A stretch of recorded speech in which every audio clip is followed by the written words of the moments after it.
ጤና ይስጥልን ውድ ኢትዮ ከረንት ዩቲዩብ ገጽ ተከታዮችና አድማጮች እንደምን አላችሁ? ለዕለቱ የተመራረጡን አርዕስተ ዜና ወደ እናንተ ይዘን ቀርበናል። የተባበሩት መንግስታት ድርጅት ዋና ጸሐፊ አንቶኒዮ ጉተሬስ ስለ ኢትዮጵያና ኤርትራ ውጥረት በአዲስ አበባ ሊመክሩ ነው ተባለ። በዚህም ጉዳይ የዜና ጥንቅራችን አካተናል። ቆይታችሁ የምትሰሙት ይሆናል።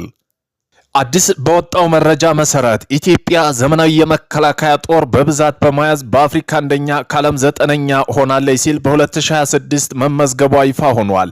በዚህም ጉዳይ የዜና ጥንቅራችን አካተናል። ቆይታችሁ የምትሰሙት ይሆናል። መንግስት ካደረጋቸው ለውጦች አንዱ የኢኮኖሚ ማሻሻያ መርሃ ግብር ነው።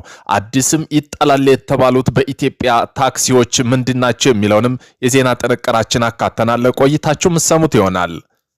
ፈረንሳይ ኢትዮጵያን እንደምትደግፍ ገለጸች። ፈረንሳይ ኢትዮጵያ ባህር ጠረፍ ተጋሪ ለመሆን ያላትን የላቀ ፍላጎት እንደምትደግፍ በኢትዮጵያ ፈረንሳይ አምባሳደር በአፍሪካ ህብረት የፈረንሳይ ተወካይ አምባሳደር ኤሌክስ ላሚንክ በድጋሚ ያረጋግጠዋል። በዚህም ጉዳይ ዜና ጥንቅራችን አካተናል። ቆይታችሁ የምትሰሙት ይሆናል።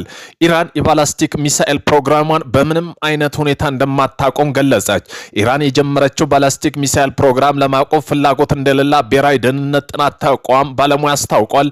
በዚህም ጉዳይ ዜና ጥንቅራችን አካተናል። ቆይታችሁ የምትሰሙት ይሆናል።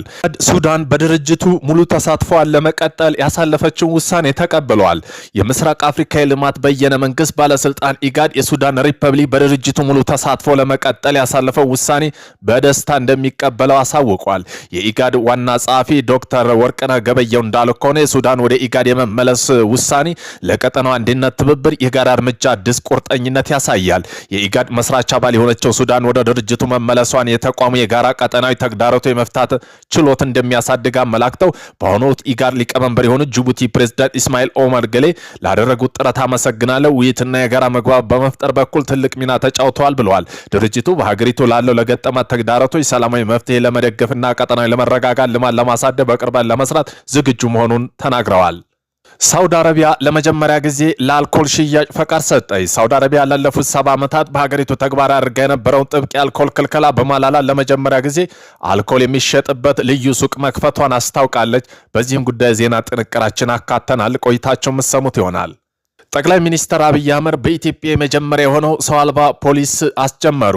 የፌዴራል ጠቅላይ ሚኒስትር በኢትዮጵያ የመጀመሪያው የሰው አልባ ፖሊስ አገልግሎት በዛሬ ዕለት አስጀምረዋል። በዚህም ጉዳይ ዜና ጥንቅራችን አካተናል። ቆይታችሁ የምትሰሙት ይሆናል።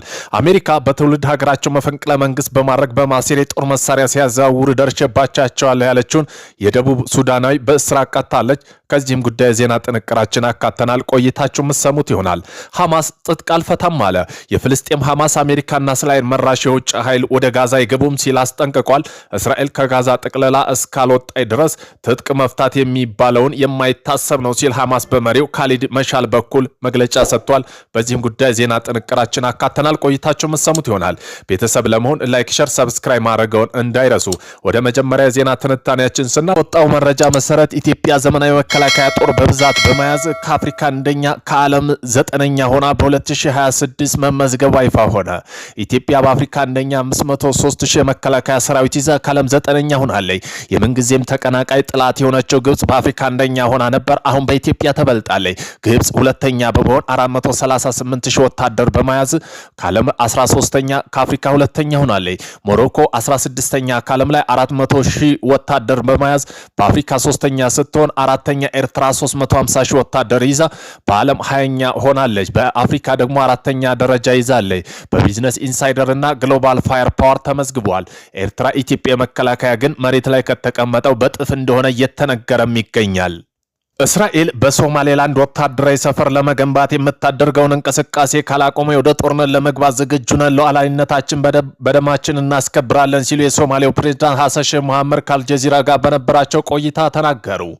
አንቶኒዮ ጉተሬስ የተባበሩት መንግስታት ድርጅት ዋና ጸሐፊ ስለ ኢትዮ ኤርትራ ውጥረት በአዲስ አበባ ሊመክሩ ነው። የተባበሩት መንግስታት ድርጅት ዋና ጸሐፊ አንቶኒዮ ጉተሬስ በዚህ ሳምንት አዲስ አበባ እንደሚጎበኙ ተሰምቷል። ጉተሬስ በጉብኝታቸው በአፍሪካ ህብረት ስብሰባ እንደሚሳተፉ የተነገረ ሲሆን ጎን ለጎን በተለያዩ የአፍሪካ ሀገር መሪዎች ጋር ይወያያሉ። በዚህ ጉብኝታቸው ከኢትዮጵያ መሪው ጋር እንደሚወያዩ በተመላከተ ሲሆን በዋነኝነት ስለተባባሰው ኢትዮጵያ ኤርትራ ውጥረት ይነጋገራሉ ተብለዋል። እንደሚታወቀው የኢትዮጵያ መንግስት ኤርትራ በኢትዮጵያ ላይ ያደረገ እያደረገ ያለው ህገወጥ ድርጊት ኢፌዴሪ ውጭ ጉዳይ ሚኒስተር በኩል 2 ጊዜ ይፋዊ ደብዳቤ ለተባበሩት መንግስታት ድርጅት አስገብቷል። ሆኖም ግን ድርጅቱ ለሁለቱ ኢትዮጵያ ደብዳቤ ምላሽ እስካሁንም አልሰጠም። በመሆኑም ለ39 አፍሪካ ህብረት የመሪዎች ጉባኤ ከሰሞኑ አዲስ አበባ እንደሚመጡ የተባበሩት መንግስታት ድርጅት አንቶኒ ጉተሬስ ኢትዮጵያና ኤርትራ ጉዳይ እንደሚመክሩ ተሰምቷል። ውይይቱ አሁን ላይ በሁለቱ ሀገራት መካከል የተፈጠረው ውጥረት ለማርገብ ያለመ እንደሆነ ተሰምቷል። ኢትዮጵያም ሆነች ኤርትራ ጦራቸው ወደ ድንበር ማስጠጋታቸው ከጀመሩ ውሎ አድረዋል። ወደ ለየለት ግጭት እንዳይገቡ በአሁኑ በአፍሪካ ህብረት ስብሰባ ላይ ተስፋ ተጥለዋል። የኢትዮጵያ መንግስት አንዱ ካደረጋቸው ለውጦች የኢኮኖሚ ማሻሻያ መርሃ ግብር ነው። አዲስ ይጣላል የተባሉትም ታክሶች ተዘርዝረዋል። በዓለም የገንዘብ ድርጅት ቅድመ ሁኔታ የተከተለው መንግስት ሀገር በቀል ኢኮኖሚ ማሻሻያ ሲል የጠራው ፕሮግራም በፈረንጆቹ አቆጣጠር 2019 ተጀምሮ የነበረ ቢሆን በትግራይ ጦርነት ሳቢያ ተጎድቶ ሁለተኛው የተሟላ ነው የተባለው መርሃ ግብር 2024 ነሐሴ ሐምሌ 2026 ተጀምሯል። በዚህ ማሻሻያ በተመለከተ IMF ከሰሞኑ በሂደት ላይ በጥልቅ ግምገማ አድርጓል። ኢትዮጵያ መንግስት ባለስልጣን በዝግ ባደረገው ውይይት ተነሱ ፍሬ ሐሳብ የተወሰዱ እርምጃ ወደፊት የተያዙ እቅዶችን ዘርዝረዋል። በዚህም IMF ሪፖርት መሰረት መንግስት አዳዲስ ታክሲ ለመጣል ተዘጋጅቶ የገንዘብ ሚኒስትሩ አቶ አህመድ ሺዴ IMF ዋና ዳይሬክተር ባለፈው ወር የጻፉት ደብዳቤ በዚህ IMF ሰነድ ውስጥ ተካቷል። ደብዳቤ እንደሚለው መንግስት ብዙ አይነት ታክሲ ለመጣል እያሰበ እነዚህ መካከል አንዱ የተሽከርካሪ ባልተቤትነት ግብር ሪፎርምና ክልሎችና የፌዴራል መንግስት ይህን ግብር የሚያሰባስቡበት ሁኔታ በቅርብ ፓርላማ ምክክር እንደሚደረግ ሰነዱ ይገልጻል። መንግስት ገቢ ማሰባሰብ በተመለከተ IMF ባዘዘው መሰረት መንግስት በነዳጅ፣ ኤሌክትሪክ፣ ቴሌኮም፣ ማዳበሪያና ሌሎች የሚያደርገው ድጎማ በማንሳት የመንግስት ገቢን ሲያሰባስብ የህዝብ ኑሮ እያጎሳቆለ እንደሚገኝም እየተጠቆመ ነው። ፈረንሳይ ኢትዮጵያን እንደምትደግፍ በድጋሚ ያረጋገጠ። የፈረንሳይ ኢትዮጵያ የባህር ጠረፍ ተጋሪ ለመሆን ያላትን የላቀ ፍላጎት እንደምትደግፍ በኢትዮጵያ የፈረንሳይ አምባሳደር በአፍሪካ ህብረት የፈረንሳይ ተወካይ አምባሳደር ኤሌክሲስ ላሜንክ በድጋሚ ያረጋግጠዋል። አምባሳደር ኤሌክሲስ ላኪንግ በባህር ጠረፍ ያልነበራቸው አውሮፓ ሀገራት የባህር ጠረፍ ተጋሪ የሆኑበት ተሞክሮ በማጋራት ኢትዮጵያ የባህር በር ባልተቤት መሆን ጥያቄው ይሰጡ በመቀበል መርሃ ግብር ሊረጋገጥ የሚችል ነው በማለት አብራርተዋል።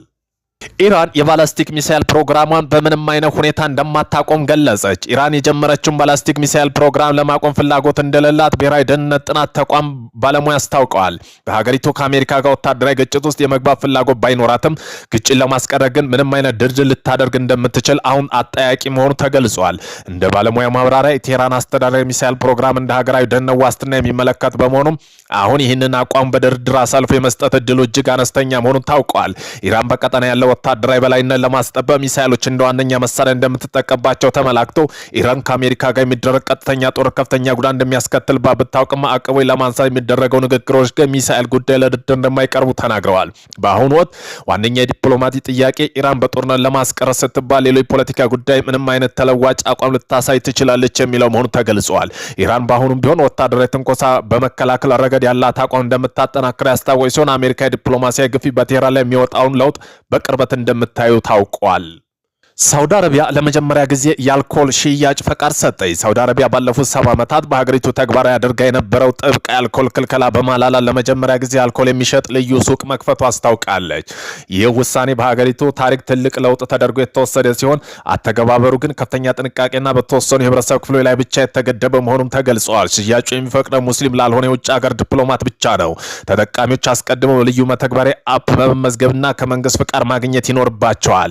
ሱቁ የተከፈተ ዋና ከተማ ሪያድ የሚገኘው ኤምባሲ የሚገኝ ዲፕሎማቲክ ኳታር ውስጥ ነው። የሳውዲ ዜጎችና ቱሪስቶች ሌሎች የውጭ ሀገር ነዋሪ ወደ ሱቁ በመግባት ሆነ መጠጥ መግዛት አይፈቀድላቸውም። በተጨማሪም ከ21 ዓመት በታች ለሆኑ ሰዎች ሽያጭም አይፈጸም። እያንዳንዱ ዲፕሎማሲ በወር ውስጥ ሊገዛ የሚችለው የመጠጥ መጠን የተወሰነ ሲሆን ለሌላ ሰው አሳልፎ መስጠት በጥብቅ የተከለከለ ነው።